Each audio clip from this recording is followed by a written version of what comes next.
C'est une cérémonie organisée par la ville de Kigali et nous avons les 2 vice-maires qui sont avec nous.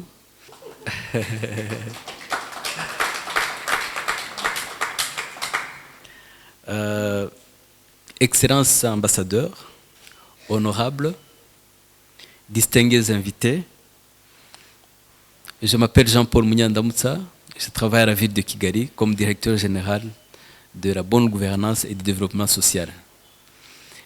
Je vais bientôt l'inviter à prendre sa place là-bas, M. Bideri, qui va introduire l'auteur, et l'auteur qui à son tour introduira ou nous présentera le livre.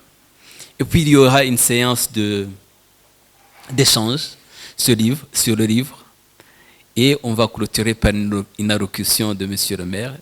Nous sommes sûrs qu'il sera là. Et vous nous accorderez aussi l'occasion de vous recevoir avec un petit cocktail pour ce qu'on appelle le networking. Les amis rwandais, noble assemblée quand même, parce qu'il y a de grandes personnalités. Monsieur et madame la vice-maire de Kigali, j'ai osé un écrit sur votre ville. Alors, c'est vrai que lorsque, avec madame Christine Ilana Le Scornet, la courageuse directrice d'Histoire et Images, nous avons réfléchi qu'est-ce qu'on pouvait redonner à Kigali, aux Kigalois, aux Kigaloises, au Rwanda qui nous ont accueillis aussi généreusement, à certaines institutions qui nous ont fait confiance tout de suite, non pas sous la forme d'un guide touristique, non pas sous la forme des chiffres, mais essayer de se frotter à son âme un peu, c'est-à-dire de prendre la ville dans son entièreté, dans son histoire, nous a paru être à la hauteur, dans le fond, du don qu'on recevait de Kigali et du Rwanda. Et c'est ce que je voulais dire au maire, parce que je lui dirai, mais je vous le dis à vous, vous lui répéterez, lorsqu'il a joué un grand rôle, dans le fond, il a joué un grand rôle, c'est vrai. Il y a eu la pandémie du Covid, on ne s'est pas vu suffisamment peut-être pour que je puisse tirer tous les aspects de la ville. Mais la première fois qu'il nous a donné audience, avec Béatrice, hein, une amie commune au maire et à nous, pour oser dans le fond écrire sur Kigali, il fallait la volonté de le faire, bien sûr, mais il fallait sinon l'autorisation, du moins l'encouragement de la principale édile de la ville. Et lors de cette entrevue, lorsque j'ai fait part au maire de l'idée d'écrire sur sa ville, j'ai senti que ça l'avait mis en joie, vraiment. On a eu un petit moment d'euphorie, là, ensemble. Et je me suis même permis de lui déclamer un vers d'un grand poète. Ce vers s'adapte à la ville. Donc, la joie du maire, le vers de Torga m'ont donné porte ouverte. Sésame, ouvre-toi, c'était l'ouverture. Et c'était, je dis Sésame, ouvre-toi, mais ça c'est les contes un peu européens de Ali Baba et les 40 valeurs. Mais c'était plutôt, pour rester à Kigali, c'était quand même le col qui mène, c'est la porte ouverte, la porte étroite ouverte à la cour. Donner un peu de magie, quoi, à ce livre. Ne pas rester sur quelque chose d'un peu froid, d'un peu sec, mais partir d'un Kigali qui est le cœur du Rwanda depuis des siècles, avant même d'être capitale du Rwanda. On sait que les grandes capitales ou villes ont des fondements bien vérifiés de par des preuves archéologiques, historiques. Mais quand même, il y a des choses qui restent. On dit, par exemple, Rome, je me rappelle... La ville aux 7 collines. Oui, Rome fut fondée par Rémus. Selon vous, quand vous placez dans votre livre, c'est qui le fondateur de Kigali? Si vous pouvez avoir un souvenir, et à quand remonte donc cette fondation? Puisque quand on est à la fondation de Kigali, à mon avis, l'histoire de Kigali, toute la cosmogonie rwandaise avec le descendu du ciel, ça commence comme ça. Et c'est Gihanga qui est l'ancêtre premier. Et le mont Kigali a toujours été, vous savez, toutes les civilisations ont un mont, une montagne sacrée. Et le mont Kigali représente ça, je crois, pour les Rwandais. C'est-à-dire, c'est la célèbre phrase quand Imana vaquait autour du monde, dans les autres Rwandais du monde, toute la journée, il venait se reposer au mont Kigali. Donc, on peut penser que c'est vraiment le cœur. Style dans l'architecture, mais aussi dans l'infrastructure en général. Et selon vous, donc, en écrivant votre livre, justement, il y a quand même un facteur important qui a fait que on change. Il y a un grand changement qui s'opère après le génocide. Je n'ai pas voulu insister beaucoup sur Kigali, le génocide, puisque je crois qu'il n'y a pas une particularité. Kigali, comme partout ailleurs au Rwanda, il y a eu justement le phénomène là, du génocidaire. Mais justement, si on parle de changement, pourquoi pendant toutes ces années, Kigali a été une bourgade et le changement arrive et on voit que l'architecture, mais la façon, donc la modernité de Kigali, et vous l'avez senti. Et selon vous, quand vous écrivez, vous l'expliquez comment à ceux qui ne connaissent pas Kigali? Oui, enfin, je consacre quand même plusieurs chapitres à la période pré-génocidaire et à la bataille à la campagne contre le génocide. Il est vrai que le génocide a malheureusement frappé partout, mais il y a une bataille de Kigali quand même. Il y a une bataille de Kigali, une bataille rude qui commence dès le 7 avril. On connaît l'histoire des 600, bien sûr. Et moi, j'insiste beaucoup, d'ailleurs, auprès des lecteurs, et peut-être un peu de l'humanité tout entière, de dire que venir à Kigali, c'est se confronter aussi à cette histoire, pouvoir la méditer,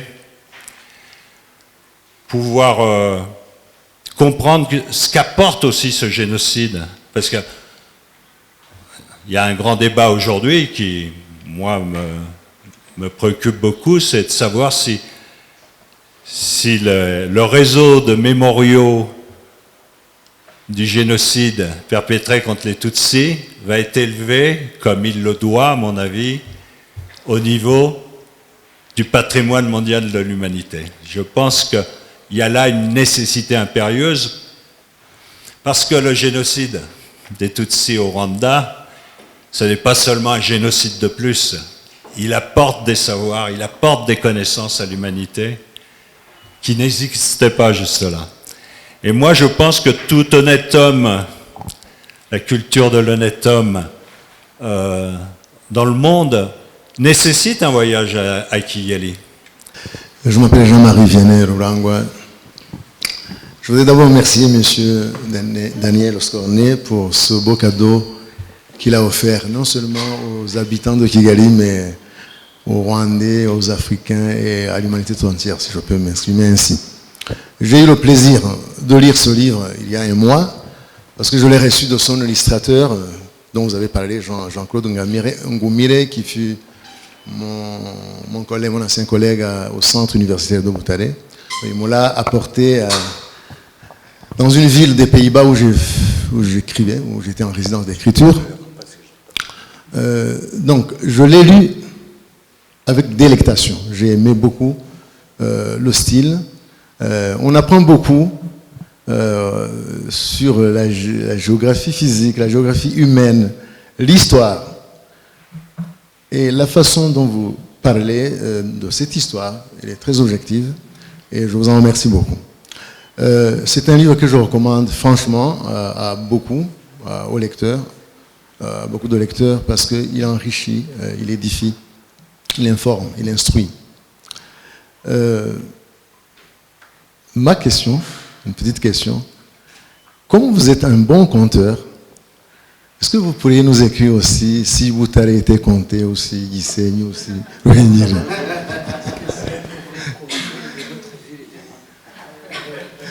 Ou vous vous arrêtez à Guéret parce que c'est votre ville. Hein. Moi, je suis né à Boutaré, je voudrais lire un peu si Boutaré m'était compté. Merci. Je ne suis pas écrivain de formation, donc j'ai écrit des livres plutôt sociopolitiques dans la vie politique complexe de mon pays. Ce qui m'a amené à l'écriture, c'est le génocide, c'est Charles que je salue, mon Charles qui est là, le dernier, le premier dans mon cœur.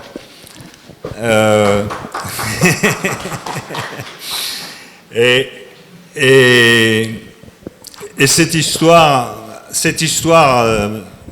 l'histoire du génocide, sa portée universelle, ce qu'elle apporte de neuf, est quelque chose que je continue à travailler,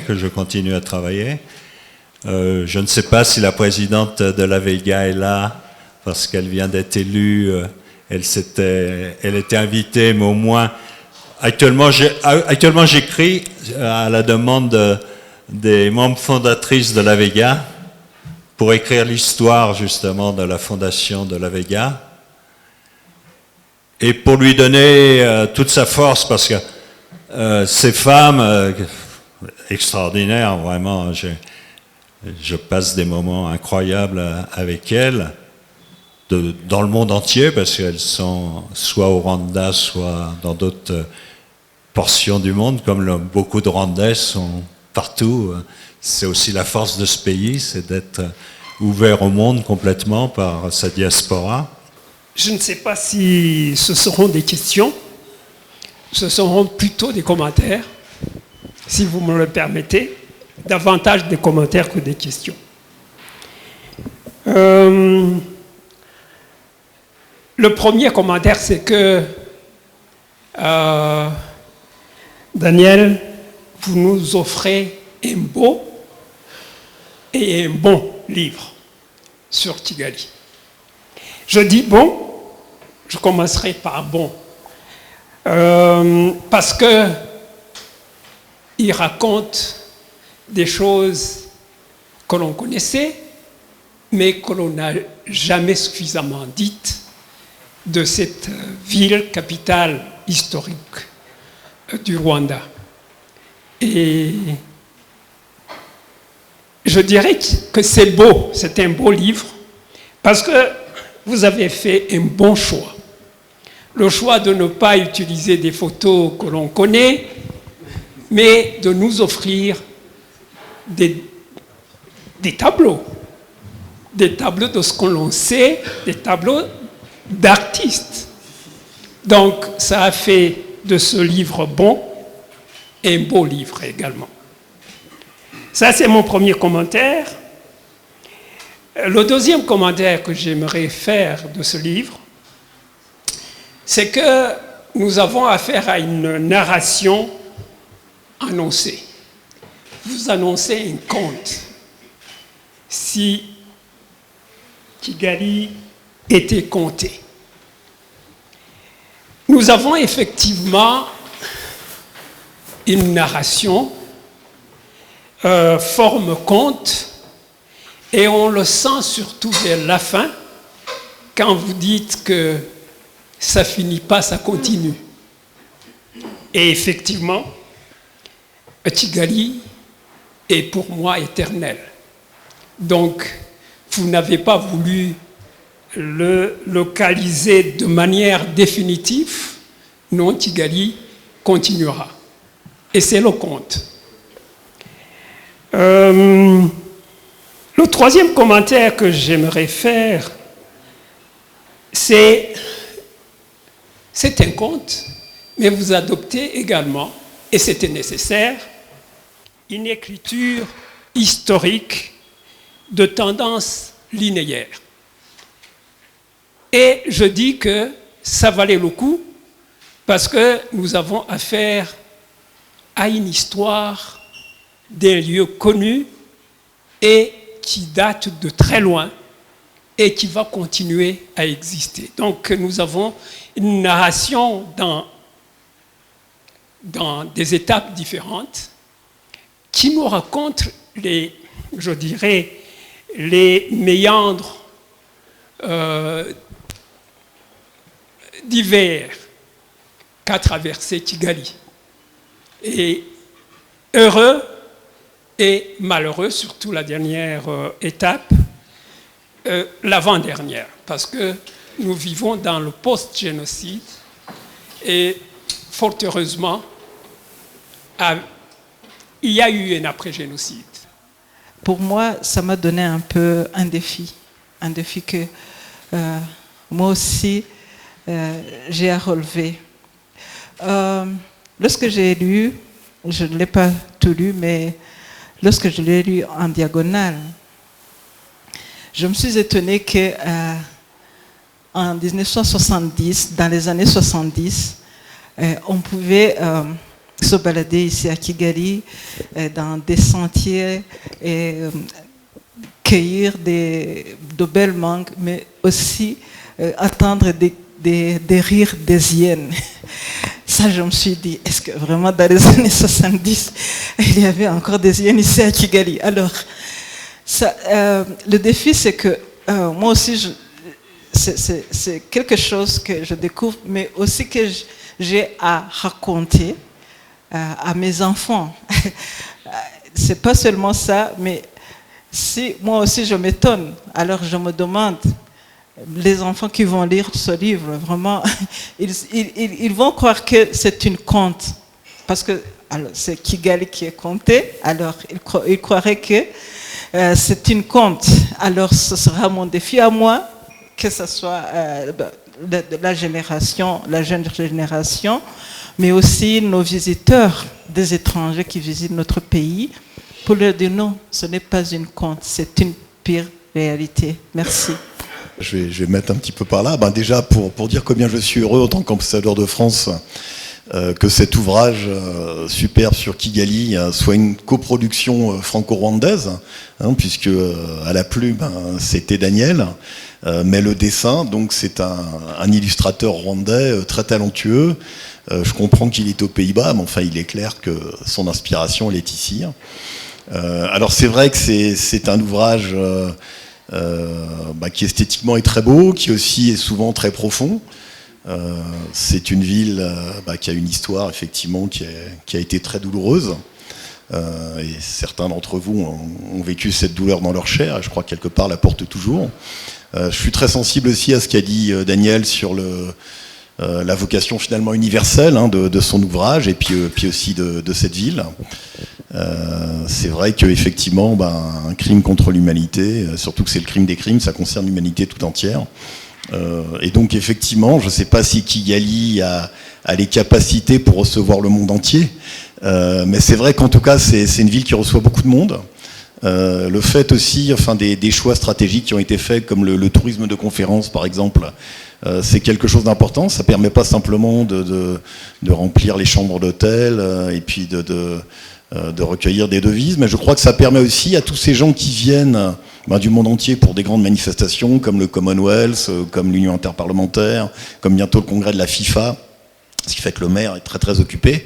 Il passe beaucoup de temps à l'aéroport, je le vois souvent là-bas, mais ça leur permet finalement de découvrir qu'on peut quelque part revenir de l'enfer, renaître de ses cendres, que finalement l'humanité elle est toujours là, que la vie, on ne peut jamais l'extirper complètement, fort heureusement. Et puis aussi, effectivement, compte tenu, je pense que c'est important qu'un Français, compte tenu de ce qui a été le rôle de la France, malheureusement, hein, qui a permis ces atrocités commises par la Deuxième République, hein, c'est ça, mais enfin préparées par les premières. Hein, et c'est important, effectivement, qu'il y ait une réflexion là-dessus, qu'on ne se contente pas simplement, effectivement, de l'incantatoire plus jamais ça, parce qu'on sait que c'est plus compliqué. Et c'est pour ça, effectivement, je crois que ce livre a une portée universelle, et donc ces auteurs peuvent être fiers de l'avoir réalisé. Et puis la Kigali Public Library peut être fière de ce lancement. Donc voilà, merci Monsieur le maire en tout cas de nous avoir accueillis. À titre personnel, je suis aussi heureux de revoir Tito Rutaremara, que j'avais vu à Paris en 91-92. Il fait partie de ces gens qui avaient permis de comprendre ce qui se passait ici. Voilà, et je suis heureux de le voir en bonne forme, très reconnaissable. Évidemment, très triste, parce que quelque part, même si effectivement Kigali a cette portée universelle, peut-être à cause du génocide, mais finalement, ce serait mieux qu'il n'y ait pas eu de génocide, évidemment, et je suis convaincu que ce génocide aurait pu ne pas avoir lieu. Hein, ça reste une douleur. Bonsoir, monsieur le maire, monsieur l'ambassadeur, monsieur Scornet, mesdames et messieurs, au nom de l'ambassadeur du Royaume du Maroc, qui regrette de ne pas pouvoir assister aujourd'hui. En fait, je viens d'arriver à Kigali et M. Scornet m'a introduit bien à la ville de Kigali. Et à partir de son récit, j'ai compris que Kigali a toujours rené de ses cendres, comme l'oiseau du phénix. Et je suis vraiment impressionné par le développement de la ville, la sécurité. Et merci beaucoup. J'ai seulement regardé, j'étais intéressé au tableau qui était à l'intérieur, des anciens rois. C'était très intéressant. Mais moi, je connais Kigali, bien sûr, avant. J'étais ici à Kigali, à l'école secondaire de Saint-André, qui était tout juste à Sainte-Famille, c'était là où on était. Et dans le tableau que vous avez fait de l'indépendance, je me suis demandé comment toute cette foule de gens qui étaient devant l'église Sainte-Famille, mais je me suis dit, mais est-ce possible? Parce que je connaissais la place. Elle était trop petite. Il n'y avait presque rien. Alors, je ne sais pas, peut-être après 2 ans, 3 ans, ils avaient mis. Parce que je suis parti en 61. Peut-être après 61, 62, ils avaient élargi la place. Et quand je suis revenu, bien sûr, c'était 94. 93, au mois de décembre, le 28 décembre, quand les politiciens du Front patriotique et le bataillon de 600, je suis revenu à Kigali. Bien sûr, à Kigali, j'ai vu qu'il y avait seulement 2 choses qui n'avaient pas changé. C'est la prison, elle était là, et l'église Sainte-Famille, ils étaient toujours comme ça. Ça n'avait pas changé. Vraiment, c'était comme je les avais laissés. Et puis aussi, il y avait, quand on allait à l'hôpital, il y a des maisons de prêtres avec des cônes comme ça. Ça n'avait pas changé aussi. Mais tout avait changé. Mais quand vous parlez dans les 1950, 60, d'embrigade, ce n'était pas d'embrigade parce que je me souviens, on appelait le poste. Il n'y avait pas beaucoup de gens. Il y avait seulement le quartier Swahili. Il y avait quelques Swahili. Des musulmans, on les appelait des Swahili. Et puis, quelques des gens qui travaillaient à l'administration, qui se trouvaient tout près, devant la Sainte Famille, là. Mais ailleurs, il y avait des bananes, il y avait des bananonnets, il y avait un peu partout. Il n'y avait presque rien. Bon, je n'ai pas encore lu, mais si vous m'aviez demandé, par exemple, de vous inspirer, d'écrire sur Kigali, je suis un type un peu romantique. Donc, j'aurais trouvé une belle femme, comme on a trouvé l'Ariane, la belle américaine. Parce que je dis, sur Kigali, il y a une histoire. La reine qui a été mariée à 2 rois. Et ces 2 rois cette reine, c'est elle qui a donné le roi dont vous avez parlé d'ici.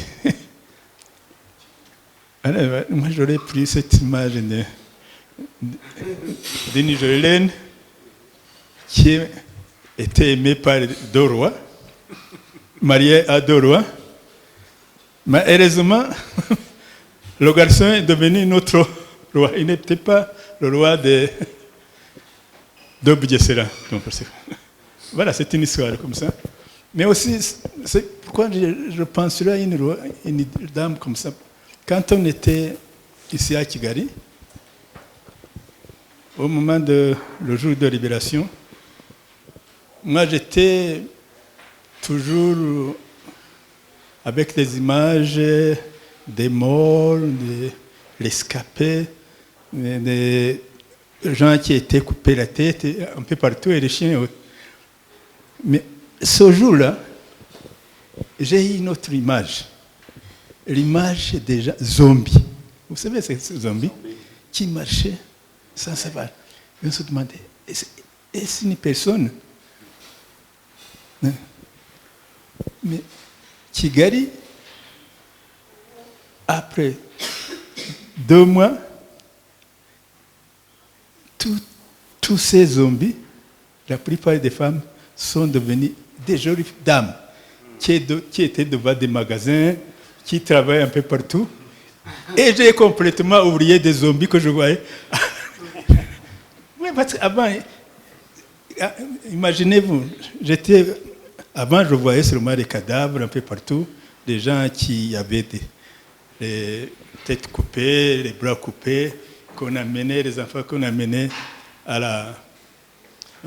au foyer et un peu partout. Mais c'est là où j'ai rencontré les zombies, les gens qui venaient des plafonds, et qui avaient passé à peu près 1 mois, 2 mois, sans manger, sans sortir. Et quand on les voyait, on croyait des zombies. Mais ce qui était bien, c'est qu'ils venaient et vous embrassaient et ils riaient. On voyait des dents qui étaient blanches, vraiment blanches. Mais 2 mois après, la ville était pleine de jolies dames. Devant tous les magasins de Kigali, les zombies étaient complètement changés à des jolies dames. Voilà, moi je prendrais Kigali comme... Quoique, toi tu aimais déjà le Rwanda, mais peut-être c'est pour ça que tu vis à Kigali, c'est parce que Kigali t'a attiré. Tu aurais été à Butare, à Rwamagana ou ailleurs. Alors moi, c'est comme ça que je... Mais malheureusement, ce n'est pas raconté, vous voyez. Et puis après tout, vous êtes un historien rationnel. Peut-être vous n'aurez pas aimé ma description. Merci beaucoup.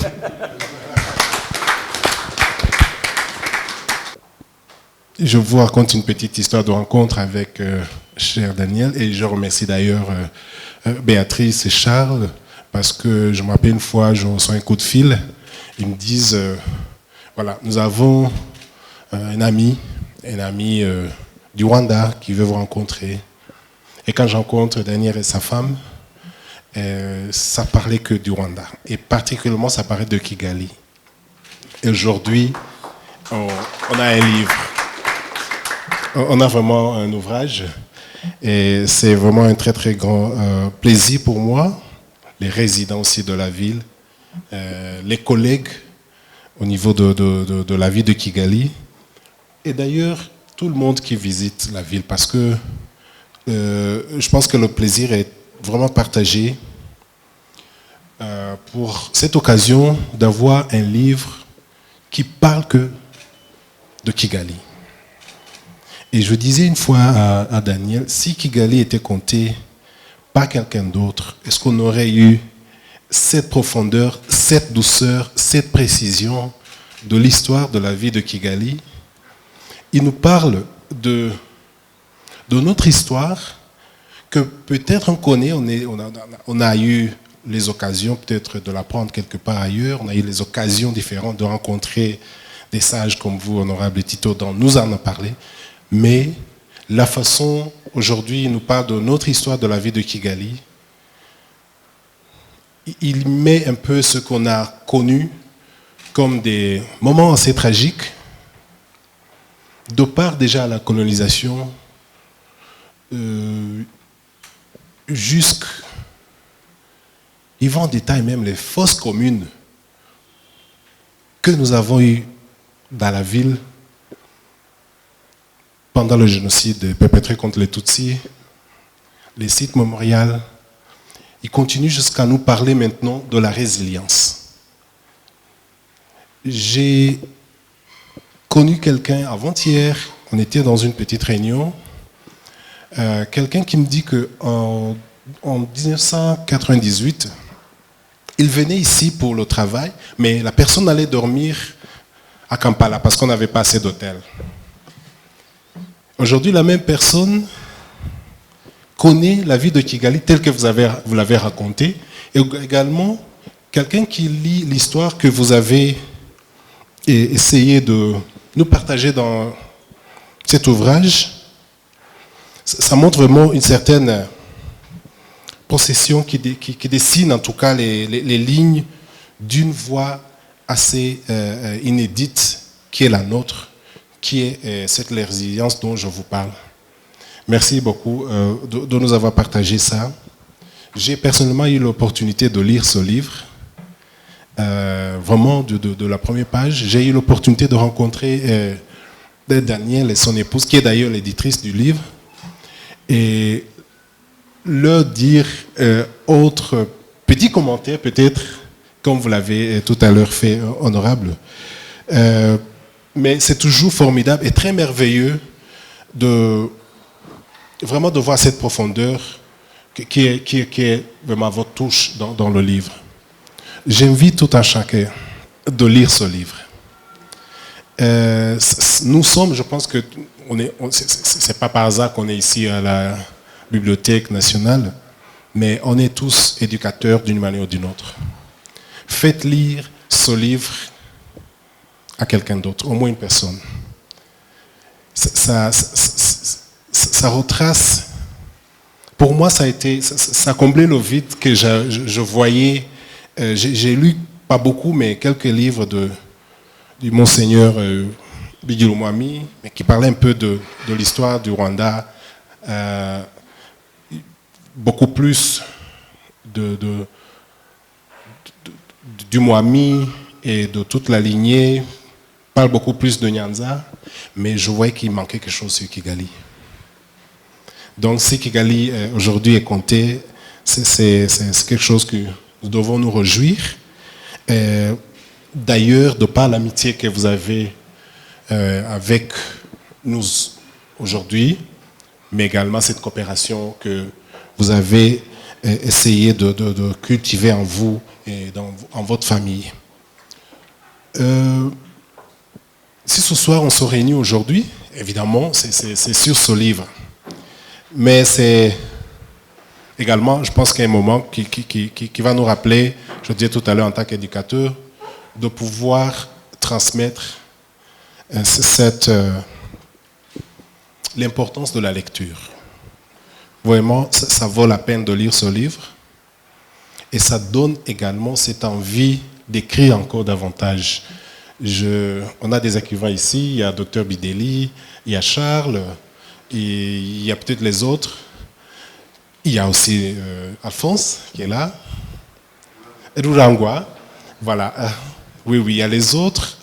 Vous m'excuserez si je ne vous ai pas cité, mais reprenez la plume et parlez de Kigali. Racontez de Kigali. Je conclus mon intervention également au nom de la ville de Kigali que je représente et mes collègues aussi, de vous remercier profondément. Aujourd'hui, on a un cadeau à offrir. Je pense que la personne qui va visiter Kigali d'ici demain, on ne va pas lui donner un panier qu'on va acheter à côté. On aura un livre à partager.